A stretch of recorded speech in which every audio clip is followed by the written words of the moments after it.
Vote ঘোষণার আগেই বাংলায় ঝরল রক্ত। নদিয়া চর মোক্তারপুরে সেখানে খুন তৃণমূলের কর্মী সাকিব শেখ। ধারালো অস্ত্রের কোপে মৃত্যু হলো তৃণমূলের কর্মী সাকিব শেখের। রাজনৈতিক কারণে খুন বলে অভিযোগ মৃতের পরিবারের। পলাশ আমাদের প্রতিনিধি এই মুহূর্তে আমাদের সঙ্গে রয়েছে, আরো বিস্তারিত জানবো পলাশ।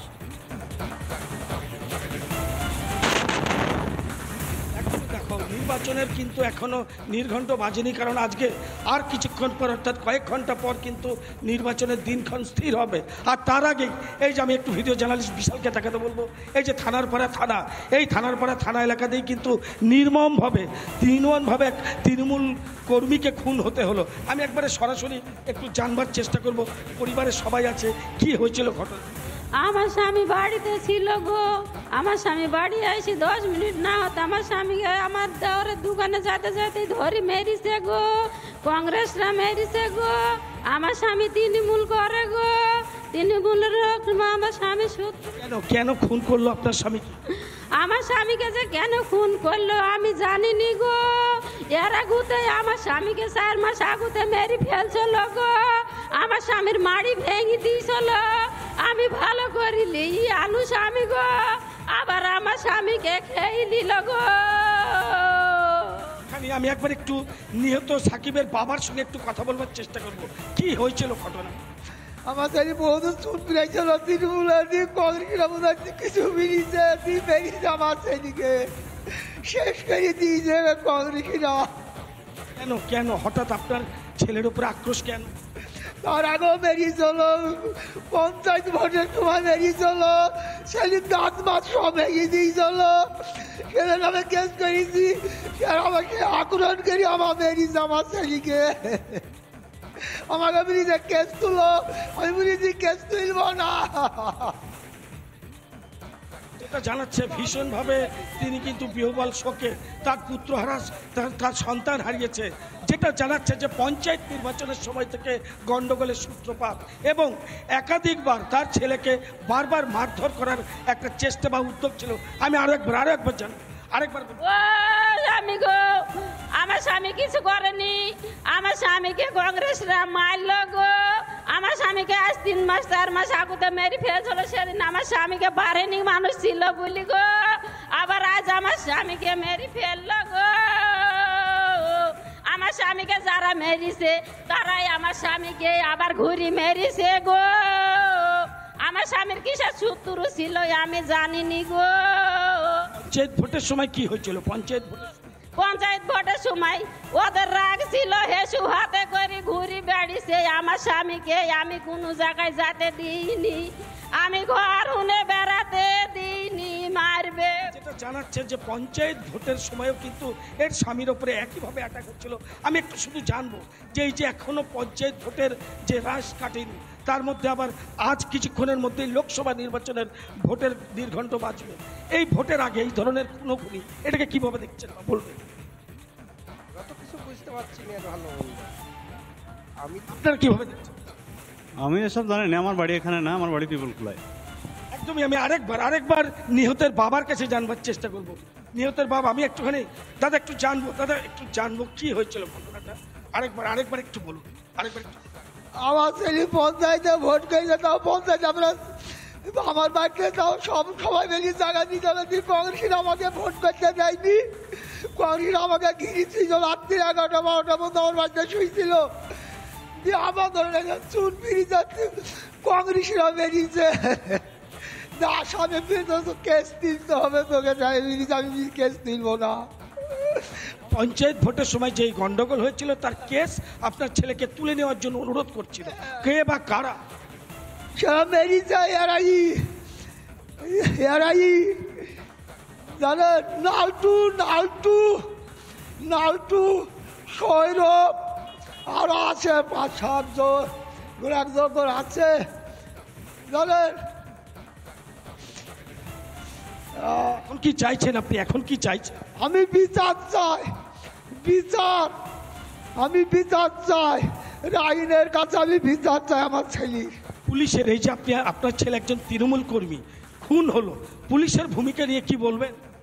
আমি বিচার চাই, আইনে বিচার চাই। কি পাচ্ছেন? আমি জেল চাই, আমার দুটি ছেলে দুইটা আসামিও ধরেছি, আমি জেল চাই যেন না বেড়ায়। যাদেরকে পুলিশ জিজ্ঞাসাবাদের জন্য আটক করেছে তারা কি প্রকৃত দোষী? প্রকৃত দোষী, প্রকৃত দোষী, এরা প্রকৃত দোষী। দোষী নহলে কেমনি ধরবে? এরা প্রতিশোধ দোষী। কজন মিলে আপনার ছেলেকে খুন করেছে? ছিল 8-12 জন ছিল। আমি 3-4 জন আগে চিনিছি, নিজে চিনিছি। আমি কিভাবে চিনলেন? আমি ছিলাম আমার বোনের দোকান থেকে, আমি দিয়ে চলে আসছে, মারতে মারতে বাগান দিয়ে দৌড় মারছে, ভাষা মতন রেখে আমি সব চিনতে পেরেছি। দেশের মানুষ আমি সব চিনেছি, আমি চিনতে পেরেছি। কংগ্রেসীরা মেরেছে। তারা কি আগে তো আপনাদের দলেই ছিল, তৃণমূলই করতো? আগে তৃণমূল করত। ঘর আমার সাথে ঝামেলা, দেশের মানুষের সাথে টাকা নিয়েছিল, ঘরের টাকা নিয়েছিল। আমি বললাম, শুন, এইভাবে টাকা তুলিস নি, তুই একটা কর্মিক, আমার একটা কর্মিক, মানুষের নিন্দি করবে, ভোট হারিয়ে যাবে। দিয়ে এরা টাকা এগুলো সেই মানুষের সাথে কোনো পাবে, সব কোনো দেশের মানুষের কোনো টাকা পাবে। কার সাথে 20,000, কার সাথে 30,000 করে টাকা নিয়েছে। আমি এই কথাটা বুঝেছি, তাই আমার কাছে রাগ। এই টাকাগুলো কারা তুলতো? তৃণমূলের ইয়ে তুলতো, নালটু তুলতো। আমরা ধরেন পার্টি থেকে সব বাদাবাদি করেছিলাম, জানেন। উনি ধরেন কংগ্রেস করল। কে টাকার ভাগের জন্যই খুন? না, টাকার ভাগের না। আমি এক নম্বর কর্মী ছিল, সেগুন ছেলে পার্টির মধ্যে ছিল না। টাকাগুলো কিসের নাম করে তুলতো? ঘর দেবো বিলি 100 দিনে আবাস আবাস যোজনার ঘর দেবো বলে বাড়ি বাড়ি টাকাগুলো হ্যাঁ। তারপর ঠিক আছে, না জানি তুলতো, মেম্বারও জানতো না, কেউ জানতো না। এইভাবে ভোটের আমাদের পরিষ্কার হচ্ছে যে রাজনৈতিক কারণেই খুন এবং কংগ্রেসের দুষ্কৃতীদের বিরুদ্ধে খুনের অভিযোগ সামনে আসছে, এবং একই সঙ্গে পঞ্চায়েত ভোটের সময় নাকি মারধর করা হয়েছিল এই সাকিবকে পরিবারের তরফ থেকে, এমনটাই অভিযোগ। অন্যদিকে পুলিশের বিরুদ্ধেও ক্ষোভ উগরে দিয়েছেন তারা। ধন্যবাদ জানাই। আপাতত পলাশ, তোমায় নজর রাখো।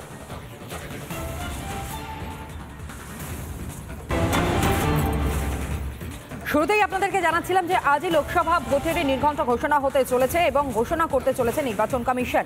দুপুরে নির্ঘণ্ট প্রকাশ করবে কমিশন, এবং কয়েকটি বিধানসভা উপনির্বাচন রয়েছে এবং সেই দিনক্ষণও ঘোষণা করা হবে বলে জানতে পারা গিয়েছে। সোশ্যাল মিডিয়ায় পোস্ট করে জানিয়েছে জাতীয় নির্বাচন কমিশন। আজ লোকসভা নির্বাচনের দিন ঘোষণা এবং দুপুরে নির্ঘণ্ট প্রকাশ করবে কমিশন। কয়েকটি বিধানসভা উপনির্বাচন রয়েছে এবং সেই দিনক্ষণও ঘোষণা করা হবে বলেই সোশ্যাল মিডিয়ায় পোস্ট করে জানিয়েছে জাতীয় নির্বাচন কমিশন। অন্যদিকে ভোট আসলেই দিকে দিকে শাহজাহান বাহিনীর তাণ্ডব। শাহজাহান জেলে থাকলেও আতঙ্ক কাটছে না সন্দেশখালীর বাসিন্দাদের। ভোট আসলেই দেওয়া হতো হুমকি, এমনটাই বলছেন সন্দেশখালীর মানুষেরা। ভোটের টাইমেও তো আপনাদের এরকম ভাবে হুমকি দেওয়া হতো? হ্যাঁ, হুমকি দেওয়া হতো। ভোট যদি না দাও তাহলে হচ্ছে কি তোমাদেরকে গুন্ডামি এনে তোমাদেরকে তুলে এনে যাবো।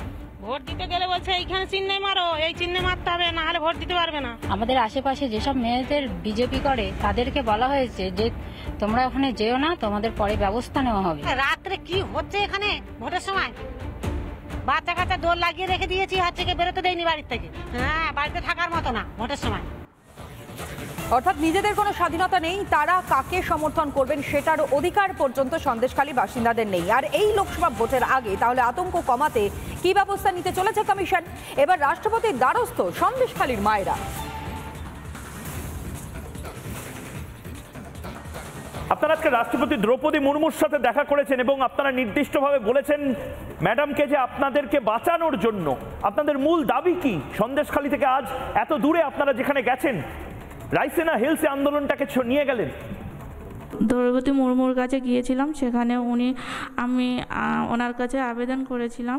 আমাদের দুঃখ মানে আমাদের যে কষ্টটা ওনার কাছে আমরা প্রকাশ করেছি। উনি বলেছে আমি খুব দুঃখিত, আমরা মানে কেন্দ্রীয় বাহিনীর জন্য আবেদন করেছিলাম। তো উনি আবেদন করেছি কেন্দ্রীয় বাহিনী আর সিবিআই দুজনের জন্য আমরা আবেদন করেছি। আর আমিও কিছু বলতে চাই, আমরা সরকারি কোনো প্রকল্প পাই না, আমাদের প্রচুর ক্ষতি করেছে, আমাদের ধান জমি নষ্ট করে দিয়েছে। আমি খুব গরিব, দিন আনি দিন খাই। আমাদের দোকানটাও এগুলো ম্যাডাম দ্রৌপদী মুর্মুকে আপনি বলেছেন? ভর্তি ছিল। দিদি ভাই, আপনি এটা দ্রৌপদী মুর্মুকে বলেছেন আপনারা কি অত্যাচার শাহজাহান বাহিনী করছে? হ্যাঁ, আমরা এটা আমি যেগুলো বলছি এগুলো দ্রৌপদী মুর্মুকে আমরা বসে বলেছি ওনাকে। উনি তার জন্য দুঃখ প্রকাশ করেছেন আমার কাছে। আমাদের যে কজন মহিলা ছিলাম 5 জন, তাদের কাছে সবাইয়ের সঙ্গে দুঃখ প্রকাশ করলেন। আমরা যখন বললাম যে আমাদের সুরক্ষার জন্য কেন্দ্র বাহিনী কিংবা রাষ্ট্রপতি শাসন করতে হবে, যাতে আমরা সুরক্ষা থাকতে পারি, সেটাই বললাম ওনাকে। শাহজাহানরা শেষবার পঞ্চায়েত নির্বাচনে অকথ্য অত্যাচার চালিয়েছিল। আপনারা বারবার যে কথাটা বলছেন, আপনারা ভয়ের কথা বলছেন, প্রেসিডেন্ট অফ ইন্ডিয়াকে আপনারা বলে এসেছেন, এটা সত্যি? হ্যাঁ, আমরা যখন ভোট দিতে যাই তখন আমাদেরকে ভোট দিতে দেয় না, ওনারা হাতে কালি লাগিয়ে দেয়, দিয়ে বলে যাও চলে যাও, ভোট হয়ে গেছে। আমরা যদি কোনো প্রতিবাদ করতে যাই তখন বলে যে সাদা থান ধরিয়ে দেবো হাতে, কিংবা তোদের হাজব্যান্ড বাড়িতে আসবে না, ওদেরকে পিটাবো, ওদেরকে মারবো, পার্টি অফিসে তুলে নিয়ে যাব, ওদের উপরে অত্যাচার করব, যাতে তোরা মুখ না খুলতে পারিস, সেই ব্যবস্থা তোদের উপরে করব। আমি থানায় অভিযোগ নিয়ে গেছিলাম, যখন ধান নষ্ট করে দেয় কিংবা দোকানের বিষয়ে আমি থানায় অভিযোগ নিয়ে যাই, দরখাস্ত দিই থানায় ওসিকে। তখন উনি বললেন, উনি কাগজটা পড়ে নিয়ে আমার সামনে মুখের উপরে কাগজটা ছিঁড়ে ফেলে দিয়েছে, দিয়ে বলছে তুই শাহজাহান শেখের কাছে যা, শিবু হাজরার কাছে যা, ওরাই তোদের বিচার করবে। আপনি কি এগুলো বলেছেন? বলার সময় পেয়েছেন? কিছুটা বলতে পেরেছেন? এ তো ভয়ঙ্কর কথা বলছেন। হ্যাঁ, আমরা বলেছি। রাষ্ট্রপতি ভবন অবধি যেতে হলো, দ্রৌপদী মুর্মুও আপনার সাথে দেখা করলেন, রাজ্যের রাজ্যপাল আপনাদের কাছে ছুটে গেছে, মমতা বন্দ্যোপাধ্যায়, মুখ্যমন্ত্রী মমতা বন্দ্যোপাধ্যায় একবারও আপনাদের সাথে কথা বলতে পারলেন না। কি বলবেন দিদি? শুনতে পাচ্ছি আমি, বলুন। না, উনি মা মাটি মানুষ হয়েও আমাদের পাশে দাঁড়ালেন না। উনি শাহজাহান হয়ে দাঁড়ালেন, কিন্তু মা মাটি মানুষ বলে চিৎকার করেন দিন রাত্রি, কিন্তু আমাদের পাশে এসে দাঁড়ালেন না মানুষ।